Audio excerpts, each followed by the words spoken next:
All right, partner. We're back. Yeah, we're back. Been a couple weeks. Yeah, been 2 weeks, and Yeah. the whole world just goes to shit. Everything's fine. This is a current event show from the average man's perspective. Yes. Two citizens' perspectives. To those who are joining us, thank you so much Yes. as usual. Let's just go right at. I mean, you don't want to start with a Trump thing every week, but it seems to dominate the news. Yeah. I mean, yeah.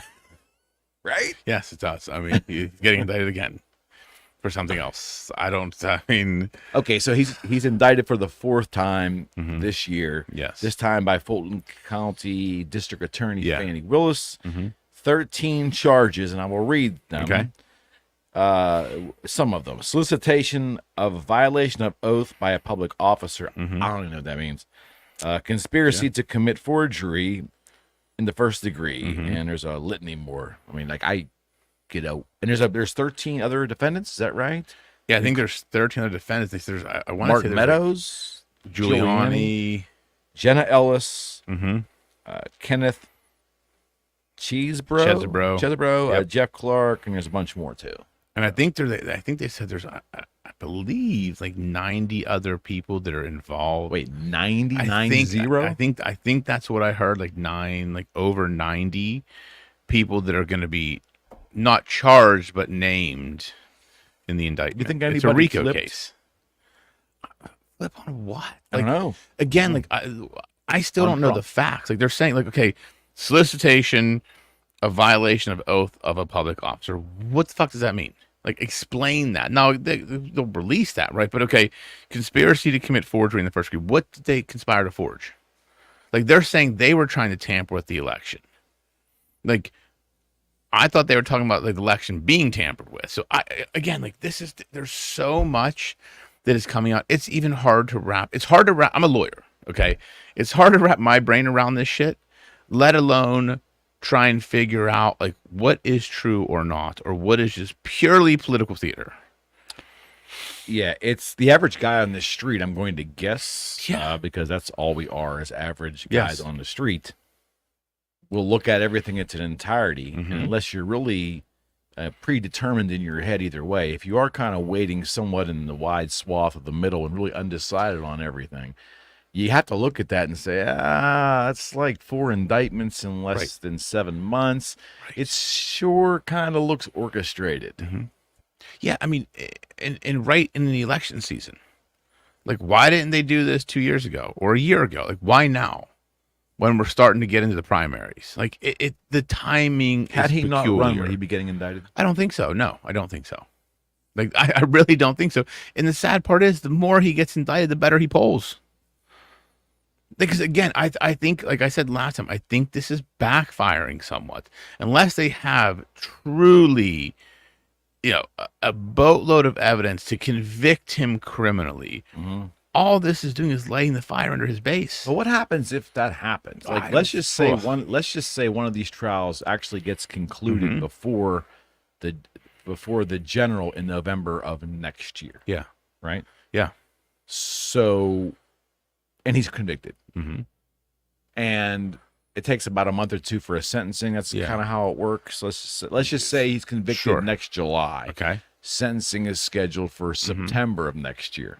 And he gets, I'm throwing numbers out, 11 years. And he's on the ballot as the Republican nominee a month and a half later. Yeah. How does that work? That's a great question. That's something I need to look into. I don't know, honestly. I don't know if you're convicted of a crime while you're running for election, can you actually hold the office? Or could he become president and pardon himself? On the federal side, he'd have the power, but on the state charges, like that's what I don't know. Because again, in our constitutional republic's history, this has never happened. A former president has never been indicted, let alone once, 4 times, on charges that, well, didn't it happen like 150 years ago? Wasn't there something like that? Maybe, but this is like, are you kidding? Some of these charges, like, are you fucking kidding me? Like, there's too much. The thing about it with me, because I'm in that middle swath of people, there's too much theater here. last night, I don't understand, again, the average person's viewpoint. Why did it have to happen like at night, outside of the fact that it was done for effect and show? When there was the January 6th hearings, why did some networks agree to put those hearings on national television, and why were they moved to 8 p.m. on a weeknight? Spectacle. Right. It's just too much theater. And, it's not supposed to operate that way. It should be matter of fact. You think? Right? Yeah, I mean, absolutely. And again, like, that's what, look, if whether you love Trump or hate Trump, if you, as an American citizen, can honestly look at what's going on and not have any pause, like, you need to fucking look in the mirror. Like, again, this is not a political thing. This is an America thing. The fact that this is happening to someone in our system just shows how corrupt it is. Like, think about that. Like, think about what this man has gone through from the time he said, I'm going to run for president in 2016 or 2015, whatever that was. 15, I think. Like, think about how much scrutiny he's been through. Like, he's never had an easy road, yet he's still doing it. He still wants to do what's best for the country. And the louder he gets, the more he gets attacked. Like, that's the situation we're in. I just, when I step back from the whole thing, it's just so bloody distasteful. The whole thing, because of his brashness and because the overt attacks against him are so distasteful. It's like the whole thing, when you step back, it's like our political chasm has devolved into just debris. Right. And how are we not going after Biden as well for all this shit that went on there? Like with Hunter and the payments and the Republicans don't have control of the Senate. Well, right, but the big thing that I think we're missing here on the last indictment, right, on the federal indictment from that Jack Smith on the elections, like that now allows Trump to litigate the election again. Like, what do you mean? Like he can subpoena all these people, he can review all these documents, like they called into question a federal case, the election, right? He was questioning the election. Now he can open up all those cans of worms. Okay. And that's going to be interesting because now we have a system that people are already questioning the integrity of. Now you're going to have a trial or a lawsuit that will become a spectacle of pulling apart the 2020 election. So how are people supposed to believe in the integrity of our political and election system moving forward? Like, how do we do that? Well, I think it's irreparably damaged. It is. I think that we also are now wading into very dangerous territories where there will be no more assumption of truth in this country. No. In institutions, in things that we do, things that are required to have a functional government. Everything now is being questioned. It's almost like that catch-22. You teach your children when they're young to question things, not overtly question authority to go against authority, but just question things in life. Be curious. Yes. We've taken that concept of being curious to the umpteenth degree. We're now in somewhat denial of anything that we see or being told as obvious truth. We're in a state of denial. You don't think? Well, what do you mean by that? Expound on that a little bit farther. I think we touched on absolutes a couple weeks ago. Sure. Like things in society that were generally absolute truths in the way that we need to assume those standards to move forward and maneuver in life. Those are being ebbed away. We're constantly unsure of anything being truthful.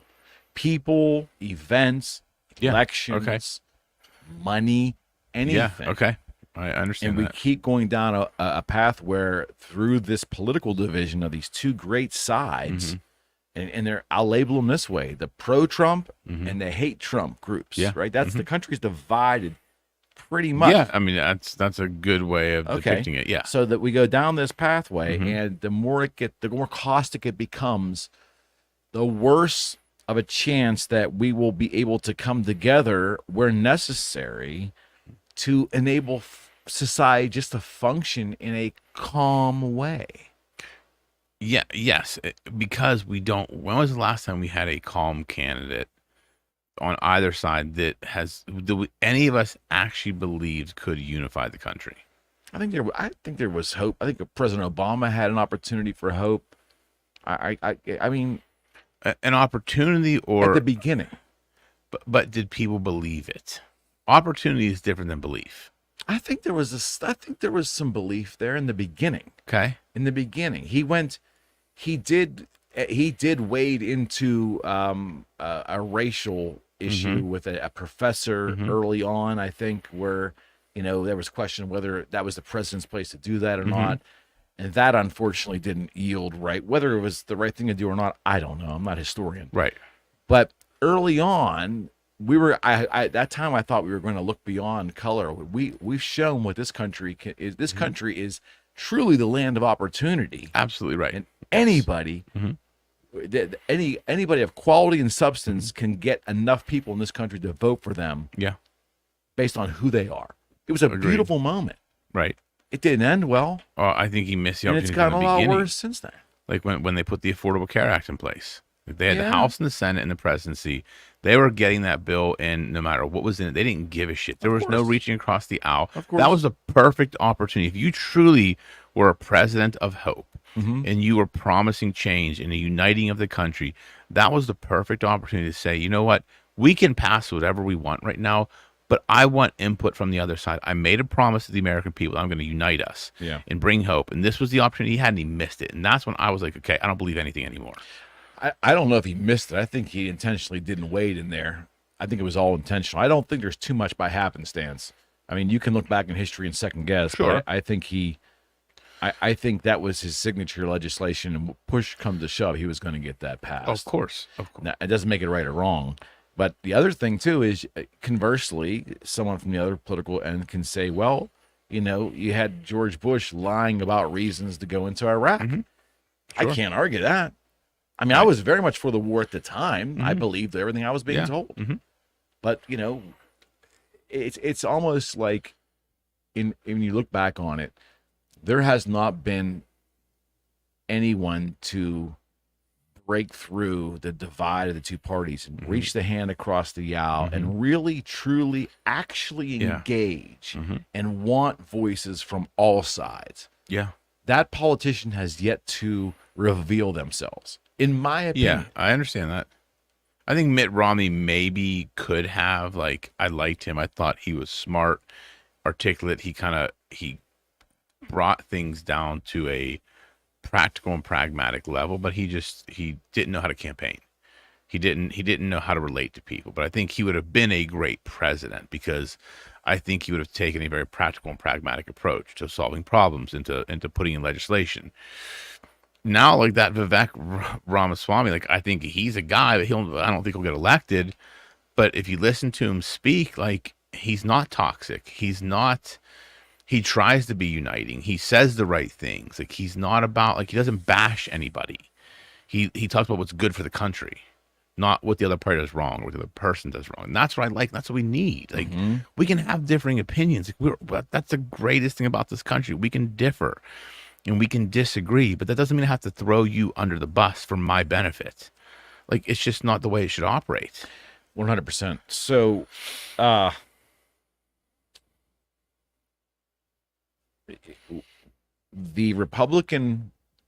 voting Republican Party of the country, as it sits today, appears to have the bulk of their support behind President Trump. That's what we're being told. Yep. That's apparently it. Is it because they see and feel for someone that they believe is being persecuted? Or is it because of the state the country was in when he served? I'm talking everything from inflation to gas prices. There are at least a perception that we were in a different place. Yeah. Why is his base of support so strong? Well, I think it's two reasons. So the first one is the latter you spoke of, which is we're looking at where the country is today and we're all like, what the fuck? It was way better. And no, I don't think anybody, purely economic, we're not talking about, attitudes or the way people relate, but purely economic, the country was in a way better shape when he was president. No, that's pretty much undeniable. It's undeniable. Yeah, if you deny it, you're just trying to find a way to support your guy. Yeah, that's 100%. it. But the second piece is like I think, his base is so fired up because I believe they know there is a swamp to drain, and they know there is things to expose, or that he wouldn't be pressed so hard. Like, think about it. If he was running and and none of these indictments came out, like all the shit he was talking about, the deep state and all this bullshit, people would have probably fucking forgot about. Because like, if the deep state doesn't give a shit, is that really a thing? But when he talks about this shit and draining the swamp and this deep state, and now you see them doing everything in their power to make this dude's path to victory almost impossible, indicting him for fucking shit. You're like, what the fuck? Like, that's making the base riled up. That's like, wait a minute, he's on to something. He's on to something, because they wouldn't be trying to fucking destroy this man that badly if he wasn't. That's truly what I believe. Like, I think if they wanted to really sideline Trump, just make him irrelevant. Okay, let's flip to the other side. Okay. Would you suppose, or what would you suppose the main argument for Joe Biden's base is as to why he's been a good president? What would they be using as the tenets to say this has been a successful 3 years? Like, what would be something they could hang their hat on? And rationally explain. You just broke my brain. You broke my brain. I have no idea. Honestly, I can't legitimately, and I'm trying to really think about what that is. I know everything I buy has gotten more expensive. The gas I put in my car has gotten more expensive. The attitude of the country has gotten worse. We're sending more money out of the country than we are in the country. We have a president that lacks mental faculties. We have a president that is not compassionate with the American people. We have a press reporter who will not answer fucking questions. We have an administration that is fucking corrupt, and it's been proven. We have a Justice Department that has become an arm of the president to go after their political enemies. Like, tell me what's good about any of that. Oh, you haven't even touched on the border. The border. You have fentanyl crisis. You have cocaine found in the fucking White House. Like, oh, it was from a tourist. Was it? Like, I feel like the White House should be a pretty fucking secure building. Like, why are we letting cocaine get in there and just be left in the fucking White House library? Are there enough Democrats that realize that or believe that the past 3 years have not been a success, but still believe in the progressive way of life? Do you think there's enough of those to challenge Biden, to get him out, to find another candidate? Because time is running out. Here's the thing, though. How you and I define success is probably different than how they define success, right? I would think so. Like that. So, how do you answer that question? Because like I don't think anyone can rationally say that the price of inflation. I mean, the average Democrat voter cannot say they like inflation, cannot like gas prices, cannot like streets that are not safe, do not like to turn on the news, because yes, there's two polarized news services in this country, but CNN still shows lots of crime in big cities. I mean, it's very visible to progressive and Democratic voters that we have a crime problem in big cities. We have one. Yeah, it's undeniable. And they don't like to see that. But their response is, what's a mental health problem? It's not a crime problem. Like, we need to get rid of cops to get more therapists. I don't think they believe that anymore. I think a lot of hearts and minds changed on the insanity of we cut back on police, we're going to somehow solve the crime problem. Well, but again, like, I just don't think they see the world the same way you and I do. I think what you and I see is terrible, they may not even fucking pay attention to. Like, I don't want to live in a city full of crime. Some of these people, they don't give a shit. That's where they've always lived. They don't give a shit.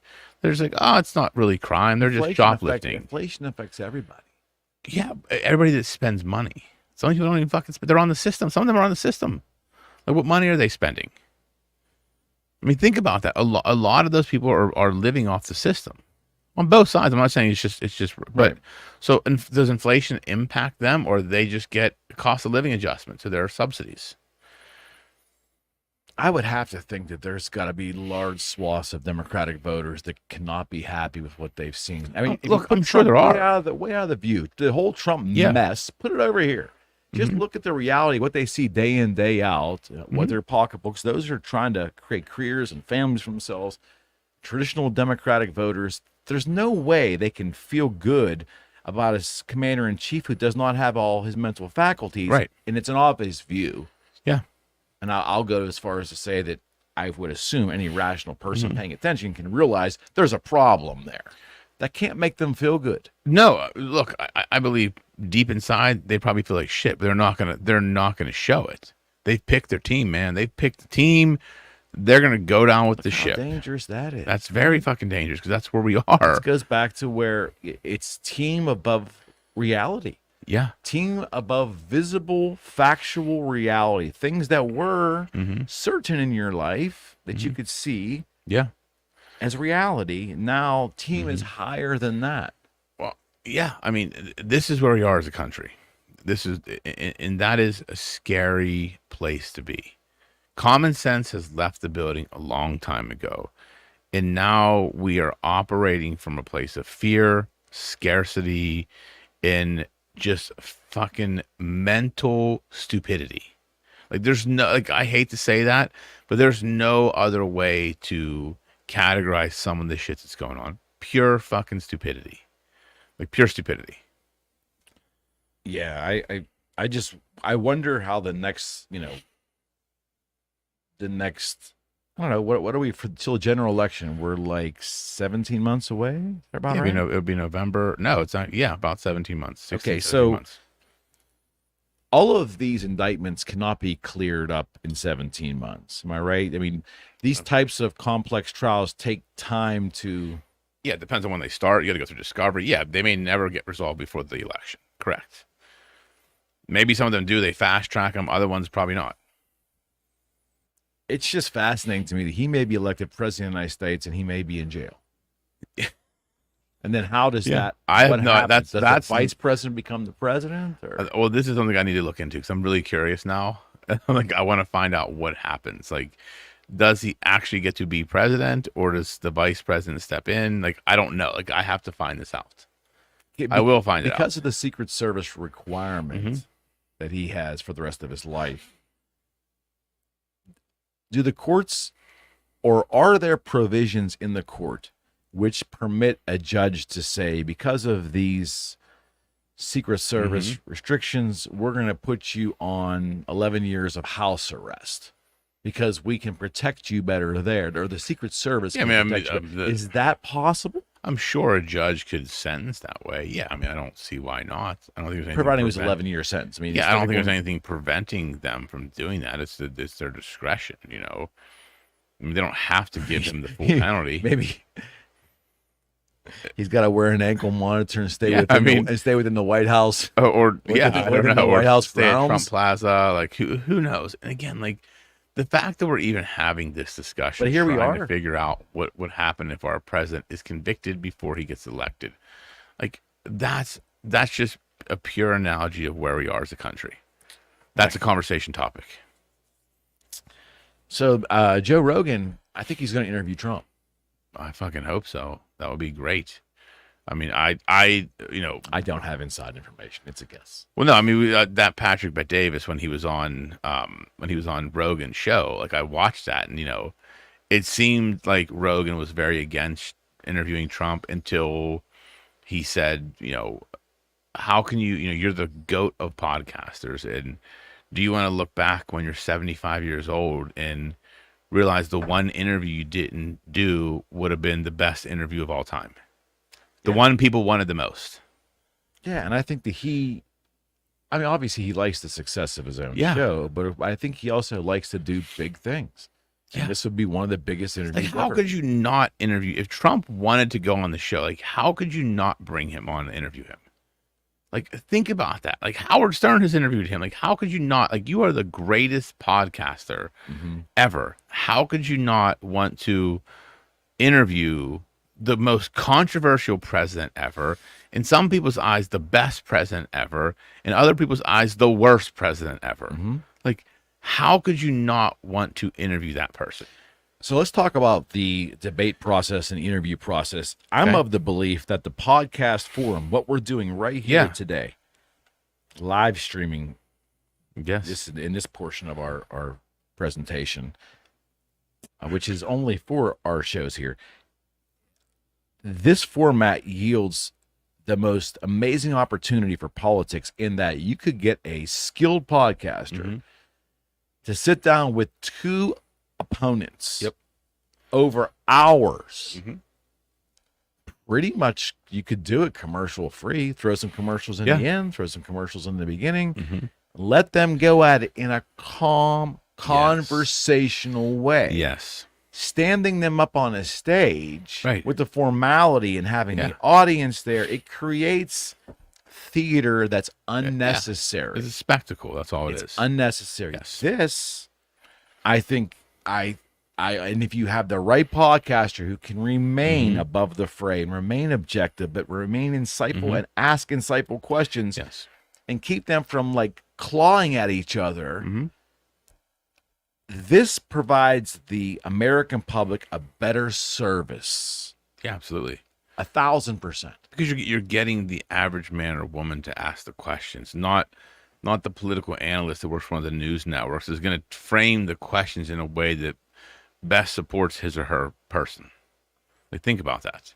Like, when you look at these debates, if it's CNN hosting it, the questions are framed more bent towards a liberal. If it's Fox, framed more bent towards conservative. Right. Like, plain and simple. Like, you get people in this room, then you're just talking to them out of general curiosity. Like, okay, you were in the White House. Like, tell us about this. Yeah, I mean, Rogan's got an incredible opportunity to do this because you could, and even do the debates. You don't have to have a panel to ask the questions.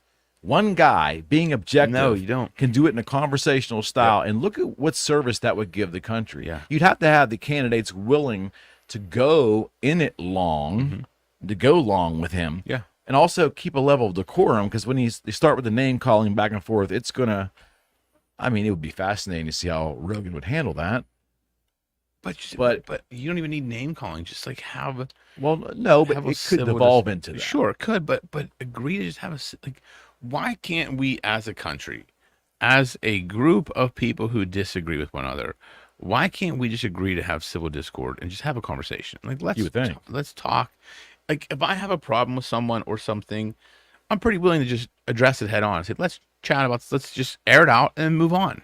Like, why do you want to harbor that and hold it in? Like, what the fuck? I mean, to me, it's just all traditional theater. And the reason there's debates is because they can sell advertising space.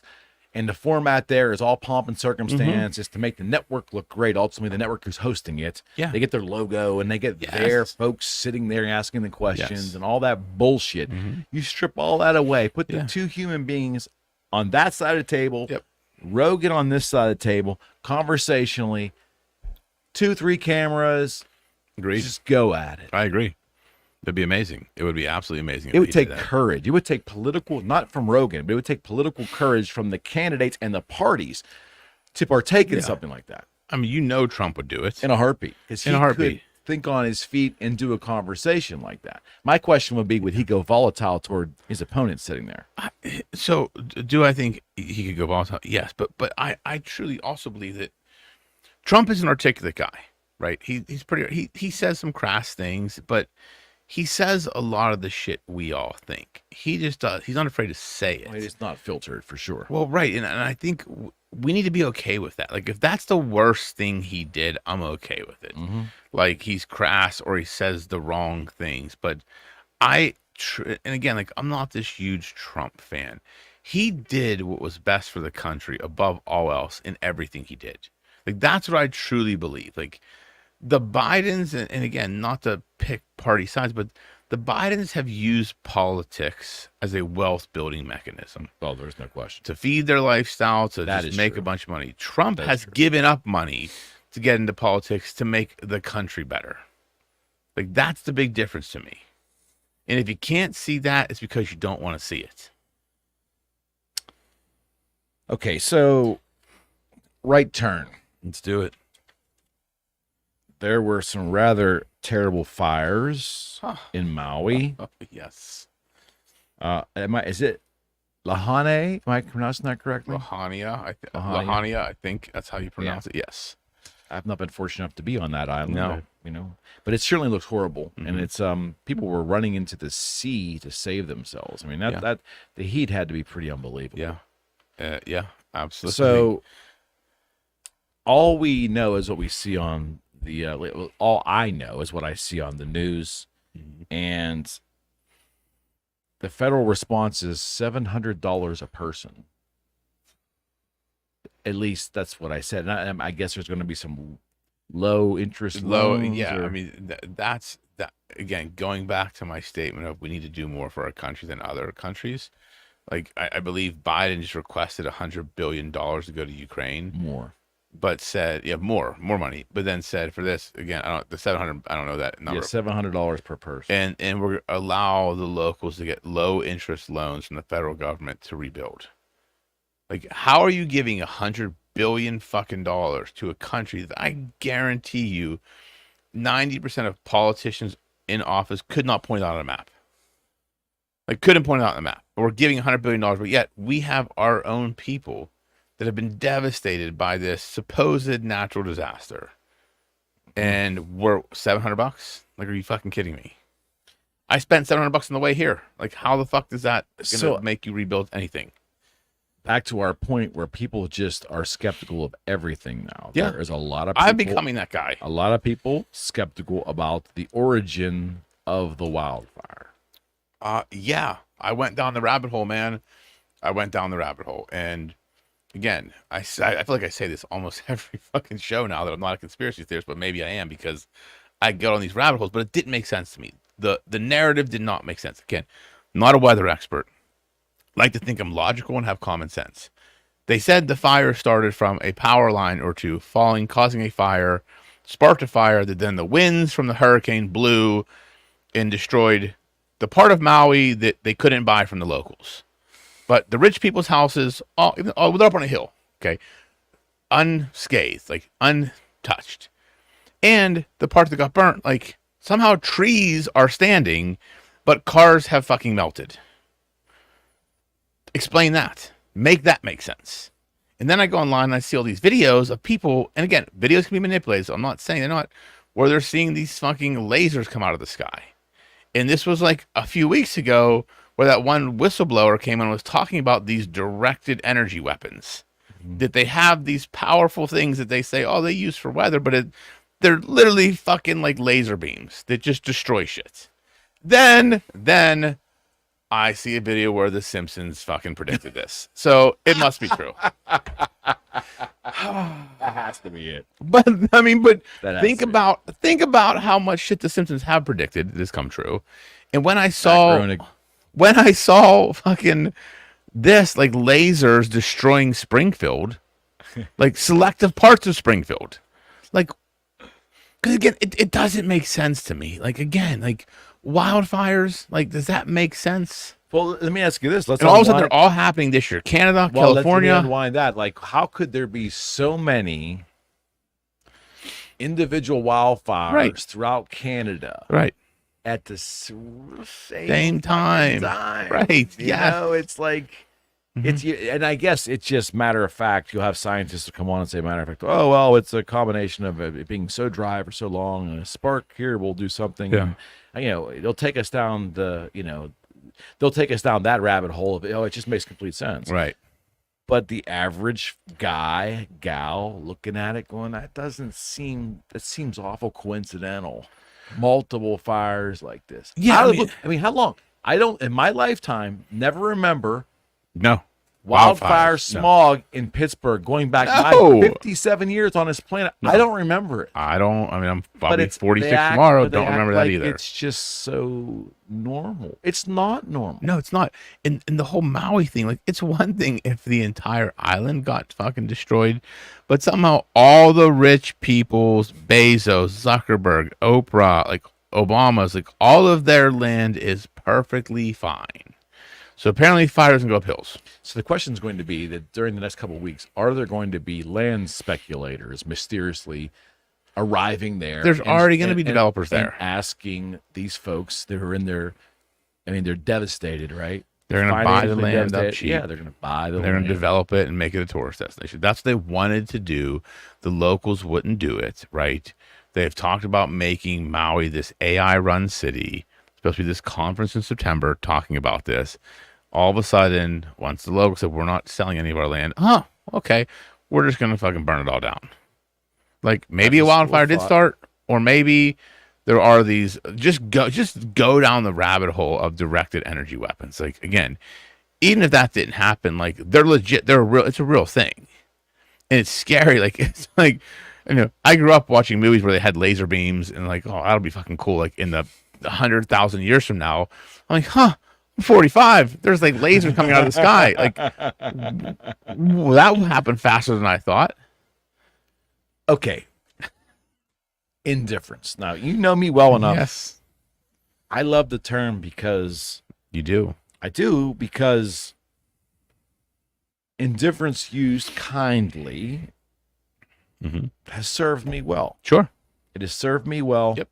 And I do think the term is very much misunderstood, or the application of the term is very misunderstood in public. As a matter of fact, it's almost a dirty word now, because in our very hyper-feeling sensitive world we live in, if you use the word indifferent, then you're an uncaring asshole. Okay.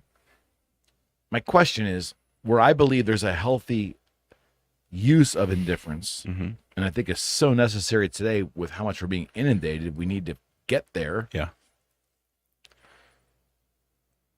Could the public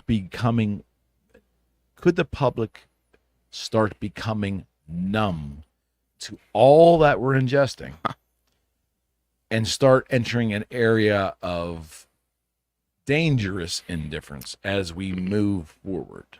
Yes. Yes. What does that look like? Well, like I said before the show, a couple weeks ago, they're like, "Hey guys, guess what? We have some spaceships and some aliens. Had them for a while, and people are like, who gives a fuck?" Like that's how I knew. That's how I knew your statement of indifference. Like it's become fucking public wide. Because the fact that there was no, like, think about that. I mean, just take a step back, zoom out as a logical. Take emotion aside. Okay. We've always believed, like, it's Earth. Like, aliens are in movies, right? There are people that believe in aliens. I believed in aliens. Right. So you're the exception to the rule. But the majority of us out there, right? Like, E.T., when I was a kid, you watch these things. Like, I didn't think I'd ever in my lifetime have the government say, yeah, we got aliens and some spaceships. They're pretty fucking cool, but we don't know. They may be dangerous. I would think if that comes out, like, there would be mass hysteria, right? Everybody's like, huh, cool. What's next? Like, that's how indifferent we've got, because we've been fed so much shit. We don't know what to believe anymore. And it started with COVID.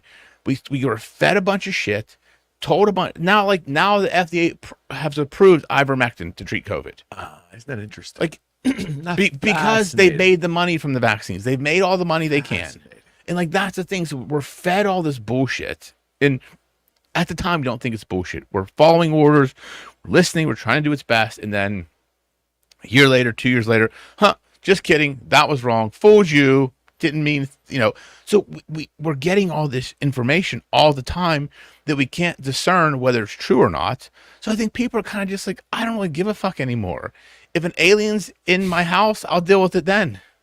Like, that's kind of where I am. Like, I hate to say that. I'm like, I'm not really worried. Like, if an alien comes, I'm like, I'll fix the problem when he comes. Like, I just, there's too much information to care about. Is it a matter that we can't discern what topics to be concerned about and form opinions? Yes. And what topics need to be ignored? Are we not intelligent enough anymore to do that? It's not about intelligence. It's not about intelligence. It's about, we're mentally exhausted. The brain, studies show, right? And this is why they say make decisions that are easy at night for the next day. The brain only can make so many decisions a day, right? Like, that's why I do things at night that set me up for the next day. Things I don't have to think about in the morning, so I can save that mental energy to make harder decisions. So it's not about intelligence. It's about our brain's capacity to operate on a day-to-day basis. So if I have to literally think about every piece of information that's coming at me and discern, is this true? Does it matter? Do I need to do something with it? By 9 a.m., I'd be fucking done. Like, think about that. I get up at 4, do shit. I'm in the office around 6:30. If I was looking at every piece of information and caring about it and trying to determine, is this true? Does it matter? Do I need to do something? By 9 a.m., I'd be on my fucking floor dead, like mentally drained. So I can't, you have to just, you pick and choose. Like you can't, it's not about intelligence. It's about mental exhaustion. We're Everything still we doing it have. to ourselves. We're choosing to be engaged with all this stuff, a lot of it of no consequence. We're choosing to do it. Are we addicted to the freaking social media? But I disagree. I Okay. disagree. And I'm not saying there isn't a part of the population that is choosing, but you and I run businesses. Like it's a necessity. I have to be on platforms. I have to be on a computer. I have to be in front of screens I agree. to operate my business. So I can't remove myself from that. So what I have to do is train my brain to discern what matters and what doesn't. And now I've just said, I don't really give a shit about like the fact that aliens, I'm just, I don't give a shit. Moving on. If it impacts me, I'll know. But that's where we are. It's not about intelligence. It's about there are certain people, professions that we're in front of screens all the time. Like I'm on social media, I'm on email, I'm on the internet, I'm doing work, like I'm in front of screens. Like there's the amount of information that's coming at me every minute is ridiculous. Mm-hmm. And if I had to like determine whether it's true or not, I'd be done. Like it's impossible. It's impossible as a human. Do you think though the bulk of society is giving more importance to things that really don't matter in the big picture for their lives? Well, I think what matters in the big picture of each person's lives is very individual, right? What matters to your big picture may be different than my big picture. You know, like you have certain ways you want to operate and things you want to achieve in life, and I have different things I want to achieve in life. So our big pictures are different, right? So it's hard to say whether or not, because everybody's individual. So I don't know how to answer that question because I think it's too individualized of a response. Okay. I just, we've touched on it in prior shows, but we are engaging in the public debate often in a guttural way, I believe. Okay. Where we haven't had enough time to digest even the question, let alone start figuring out what we believe an answer could be or how we feel about something. We take a guttural response and we somehow marry ourselves to it and off we go. And sometimes it's small, inconsequential shit. Sometimes it's big picture stuff. And we're out there proclaiming our belief structure and things we know for certain. And this is a truth that I ascribe to. And I'm not really sure we're really putting much time and thought into those commitments we're making. No, we're definitely not in a large extent. And I think, when I get into those discussions and people, die on that hill of like, okay, this is my position. My first question is why? Explain it to me. And if someone can explain it to me and articulate, then I'm like, okay, you've thought through. But if someone can't articulate or explain to me without fumbling and like trying to come up with something, then to me, it's like, I don't take their opinion seriously because you've just picked an opinion. You didn't form an opinion. Forming an opinion and picking an opinion are two different things. To form an opinion, like you have to go through, individual thought, intellectual thought. You have to deduce certain things. You have to take information, synthesize it, and come out with an opinion. Taking an opinion is just you sit. I'm like, that sounds good. I'm gonna go with that. Oh, I'm in agreement. Like that's the problem. So that's always my first question. When someone's really adamantly on a position, I always say, well, explain your position. Like, I want to learn. Like maybe I'm wrong. Explain it to me. And if they can articulate it and I can see that they went through an actual thought process to get there, respect that opinion. If I see they can't and they're just trying to come up with something they can't put two and two together, I'm like, this is a bullshit opinion. Like you just took this from someone. It seems like we've lost over the last, I'll just go the last decade-ish. We've lost the ability to admit that we're not well read or well schooled or well educated on a certain topic, and we're just not going to express an opinion because it probably wouldn't be the best thing to do. Yeah. Not for us, but for those around us. We've kind of lost that ability. It seems like everybody has an opinion on everything. Because people don't want to look bad. Again, coming back to social media, right? Social media is now the view of us to the world, right? When people believe, and I'm the complete opposite. I'm like, be authentic. Like, I don't know shit about most things. And the older I get, the more I realize I don't know. But most people have to keep up this air or this impression of, I know everything. I'm well read. I'm well versed. And you can see right through it, but it's because of social media. Like now people can see into their world. So they have to put up this facade of like, yes, I have an opinion on that. Yes, I read the news. Yes, I watch the news. Yes, I read that book. But really they haven't. It's just you're trying to keep up an appearance, excuse me. That's what I think. Are we losing the ability to ask questions? Like, we talked just a little bit about about not believing all the things we see, and questioning everything. Well, are we doing it wrong? Meaning that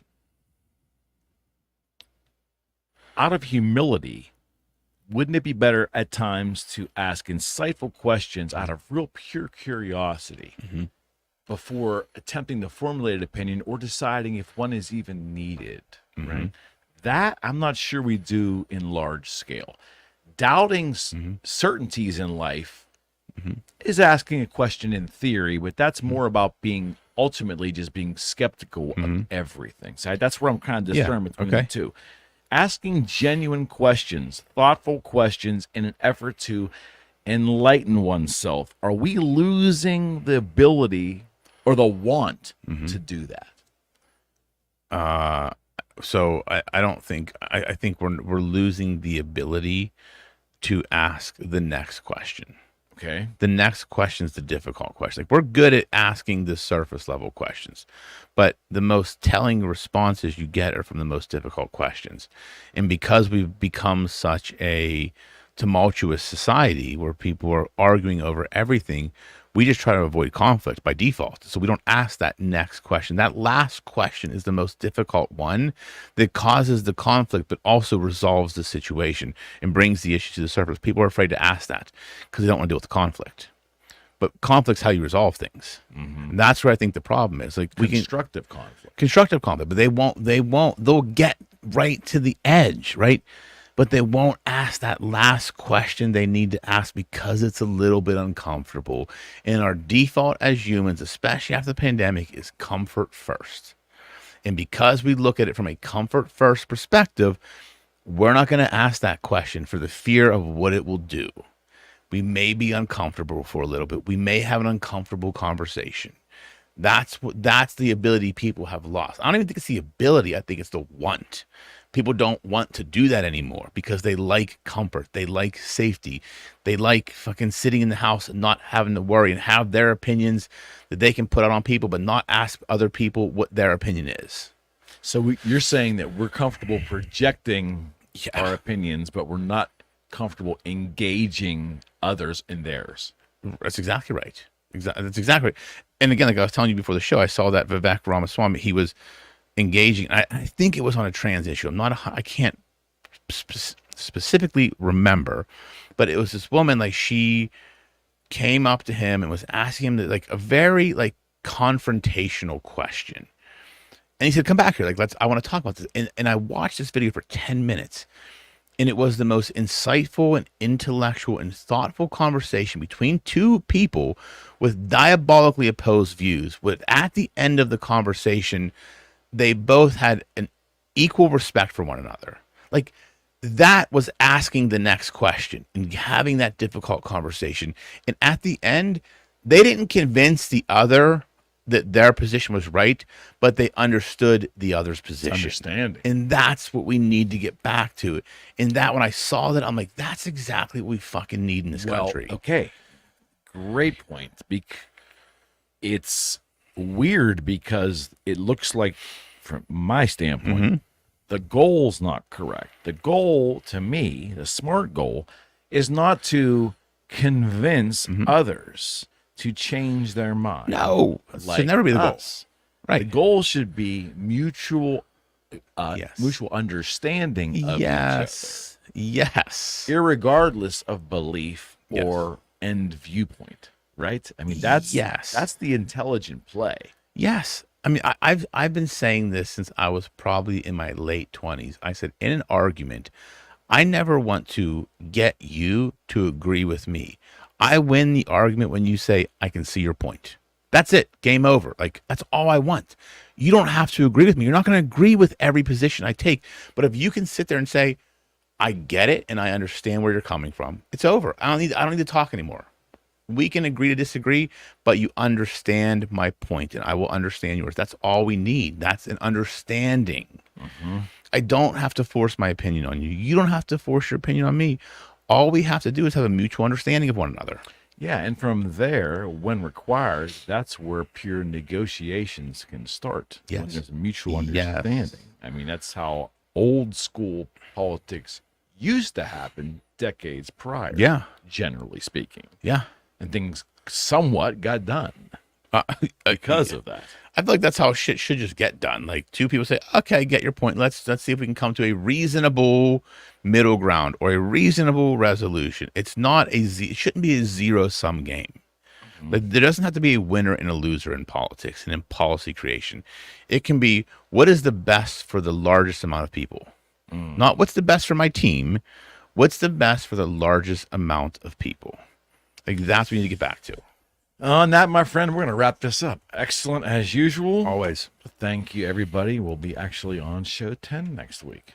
Wow. Double digits. If Rocco isn't traveling the world, we should be on time. We're going to Vegas in September, but that's on a Thursday. We leave, or Friday, so we're good, man. All right, next Tuesday, 7, we'll see you again. Thank you all. Come on, man. World traveler, you.